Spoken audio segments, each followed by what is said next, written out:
Fitness वाली बहू। चंद्रनगर गांव में सुगना अपने बेटे रमन के साथ रहा करती थी। कुछ ही दिनों में उसकी शादी राधा नाम की एक लड़की से हो जाती है। राधा फिटनेस को लेकर बहुत ज्यादा सजग होती है और वो घर के बाकी लोगों को भी दिन भर फिटनेस टिप्स देती रहती है। बहू, आज तो मुझे आलू पूरी खिला दो। नहीं माँ जी, उसमें बहुत ज्यादा फैट और कोलेस्ट्रॉल होता है। आपको तो मैं आज प्रोटीन सलाद बनाकर खिलाऊंगी। कुछ दिनों तक तो सब ठीक लगता है, मगर धीरे धीरे सुगना और रमन दोनों ही राधा की इस आदत से परेशान होने लगते हैं। राधा, मैं मानता हूँ हमें फिटनेस के प्रति सजग रहना चाहिए, मगर बाकी की चीजें भी खानी उतनी ही जरूरी है। रोज रोज प्रोटीन सलाद थोड़ी ना खाया जाता है। आपको तो खुद तला फला खाना है। माँ जी का तो आप बस बहाना बना रहे हो।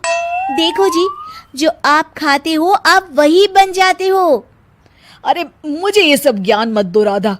मैं बस ये कहने की कोशिश कर रहा हूँ कि हर चीज खानी जरूरी होती है। तेल और घी भी खाना जरूरी होता है एक मात्रा में। खैर, तुम नहीं समझोगी। कुछ दिनों बाद तीज आने वाली होती है और सुगना अपने दोस्तों के लिए तीज पार्टी रखती है। अरे बहू, आज तीज है और मैंने कुछ सहेलियों को खाने पर बुलाया है। कुछ अच्छा सा उन सब के लिए पकाना। ठीक है माँ जी। शाम को सुगना की सब दोस्त आ जाती हैं। सुगना सबको अपनी बहू से मिलवाती है। अरे वाह सुगना, तुम्हारी बहू तो बहुत ही खूबसूरत है। सिर्फ खूबसूरती है या गुनी भी? अरे नहीं नहीं, मेरी बहू बहुत ही संस्कारी है। घर का सारा काम भी खुद करती है। थोड़ी देर सब गप्पे मारते रहते हैं। फिर राधा टेबल पर खाना लगा देती है। खाना लगा दिया है मैंने, आप सब खा सकते हैं। सब लोग टेबल पर आते हैं। अरे ये सब क्या है? आंटी, ये पालक का सूप है और वो स्प्राउट सलाद। वो सब तो ठीक है बहू, मगर खाना कहाँ है? आंटी, यही खाना है, इससे हेल्थ भी बनी रहेगी और आप सबकी उम्र में तो यही खाना ठीक रहता है। हमारी उम्र मतलब?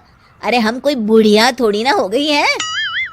और ओ सुगना, अगर खिलाना ही नहीं था तो हमको बुलाया ही क्यों? सब मूड खराब हो गया तीज के दिन। चलो यहाँ से। और ये सब बोलते हुए सब औरतें चली गई। अरे ऐसा क्यों किया राधा? मैंने बोला था ना कि कुछ अच्छा बनाना। तुम्हारे फिटनेस टिप्स हर जगह अच्छे नहीं लगते।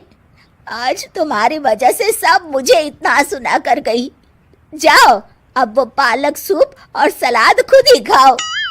उधर रमन भी राधा की इस आदत से बहुत परेशान हो जाता है, क्योंकि वो रोज उसके टिफिन में कोई ना कोई सलाद बनाकर देती और दाल देती। और एक शाम जब रमन ऑफिस से लौटता है तो अचानक गुस्से से आग बबूला हो जाता है। राधा, ओ राधा! आ रही हूँ, चिल्ला क्यों रहे हो? चिल्लाऊंगा ही ना, आज ऑफिस में मैं बेहोश हो गया था। अरे मगर क्यों? अरे तुम जो फिटनेस के नाम पर रोज ही सलाद और दाल देती हो ना, टिफिन में उससे मेरा पेट नहीं भरता और मुझे वीकनेस की वजह से चक्कर आ गए। मगर उसमें तो प्रोटीन होता है।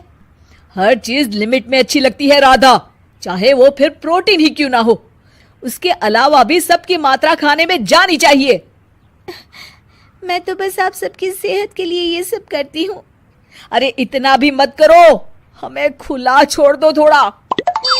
थोड़े दिनों बाद एक दिन जब सुगना मंदिर से लौटकर आ रही होती है तो अचानक से गिर जाती है और उसकी सब उंगलियां और हाथ पैर जोर से अकड़ जाते हैं। कुछ लोग मिलकर उसे घर छोड़ जाते हैं। घबराई हुई राधा तुरंत डॉक्टर को बुलाती है। डॉक्टर साहब, माँ जी को क्या हो गया है? इनका पूरा चेकअप करना होगा। वैसे तो मुझे लग रहा है कि इनको गठिया हुआ है, इतना तो पता चल रहा है। गठिया? बाप रे! हाँ, गठिया।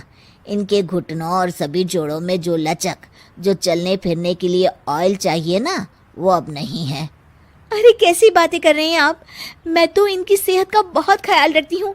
रोज प्रोटीन सलाद खिलाती हूँ और सूप भी।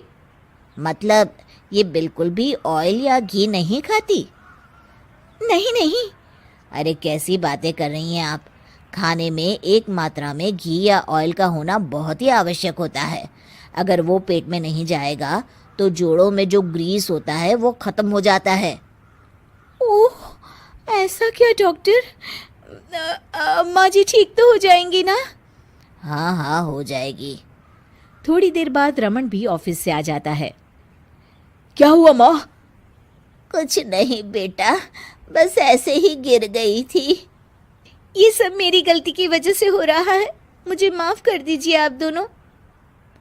राधा रमन को सब कुछ बताती है। I am sorry Raman. अति हर चीज की बुरी होती है राधा, इसलिए मैं तुमको बार बार बोला करता था। तुम्हारी फिटनेस के प्रति जागरूकता अच्छी लगती है, लेकिन शरीर में हर तरह की प्रोटीन जाना भी जरूरी है। जी, आप बिल्कुल सही कह रहे हैं, मुझे माफ कर दीजिए। मैं अपने हाई क्लास फ्रेंड के दिखावे और बहकावे में आ गई थी। मैं दोबारा ऐसा कभी नहीं करूँगी और माँ जी का ख्याल डाइट चार्ट के मुताबिक ही रखूँगी। ये हुई ना बात। अब मेरे लिए आज अपने हाथों से देशी घी के गर्मा गर्म आलू के पराठे बना दो, तो ही मैं माफ करूंगा तुम्हें।